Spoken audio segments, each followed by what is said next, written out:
ধানমন্ডি 32 থেকে যুক্ত করছি। আপনারা দেখছেন এই মুহূর্তে ধানমন্ডি 32-এর চিত্র। সেটি হচ্ছে যে আজ বিশেষ করে আমরা দেখছি যে আইন শৃঙ্খলা বাহিনীর যে অবস্থান এবং ধানমন্ডি 32-এ আমরা দেখছি যে পুলিশ সদস্যরা এভাবেই কিন্তু দুই মুখেই কিন্তু সতর্ক অবস্থানে দাঁড়িয়ে রয়েছে। অন্যদিকে যদি ধানমন্ডি 32-এর ভিতরের অবস্থা দেখায় তাহলে হচ্ছে একেবারে কিন্তু শুনশান থাকলেও প্রজেক্টরে অর্থাৎ এলইডিতে আমরা দেখছি যে জুলাই যে গণ অভ্যুত্থান হয়েছে, যে গণ অভ্যুত্থানের যে এলইডি স্ক্রিনে বিশেষ কিছু সিন বা বিশেষ কিছু যে চালানো হচ্ছে জুলাই যোদ্ধাদের বা বিশেষ যারা ভূমিকা রেখেছে সেই সব গল্প নিয়ে সাজানো হয়েছে।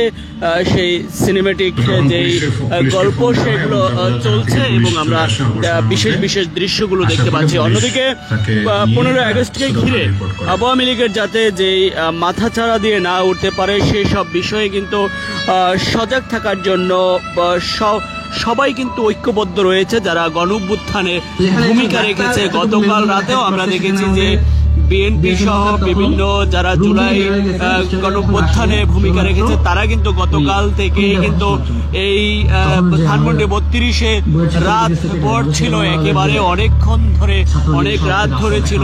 বেশ আওয়ামী লীগ সন্দেহে 4 জনের মতো আটক করে কিন্তু পুলিশকে হস্তান্তর করা হয়েছে, এমনটিও কিন্তু আমাদের তথ্য রয়েছে।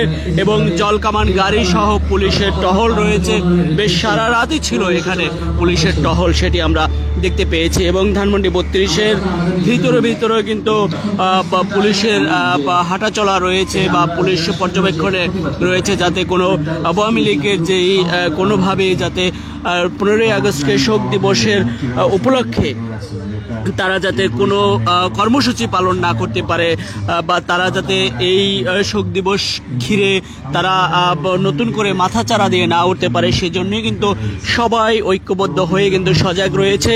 এবং গতকাল থেকেই কিন্তু আমরা দেখেছি যে ধানমন্ডি 32-এ এখন পর্যন্ত সেরকমভাবে কোনো আওয়ামী লীগের যেই নেতৃবৃন্দরা রয়েছে বা তারা কর্মসূচি দিয়েছিল সেসব কর্মসূচির কোনো বাস্তবায়ন দেখা মেলেনি, সেটি আমরা দেখতে পেয়েছি। এবং ভবনের দৃশ্যগুলো দেখানোর চেষ্টা করে যে এই মুহূর্তে যে ভবনগুলো যদি আপনারা লক্ষ্য করেন সেগুলো আগে নিশ্চয়ই দেখছেন যে এই ভবনগুলো ভেঙে ঘুরিয়ে দেওয়া হয়েছিল এবং ভেঙে ঘুরিয়ে দেওয়ার পরেই কিন্তু এই এখন পর্যন্ত সেই অবস্থায় কিন্তু অবহেলিত অবস্থায় কিন্তু রয়েছে। এবং এখান থেকে বিশেষ গুরুত্বপূর্ণ জিনিসগুলো কিন্তু যারা নিম্ন আয়ের লোকজন রয়েছিল রাজধানীতে তারা কিন্তু নিয়ে গিয়েছে, সেটি আমরা দেখছিলাম নিশ্চয়ই। এবং ভবনের দৃশ্যগুলো যদি আপনারা দেখেন তাহলে কিন্তু এই ভবনগুলোই কিন্তু রাজকীয়ভাবে ছিল, সেই ভবনগুলো কিন্তু ঘুরিয়ে দেওয়া হয়েছে এবং হাসিনা পতনের পরে এবং আজ এই দিনে অর্থাৎ এই গত আগস্ট এবং এই আগস্টের যে 15 তারিখ,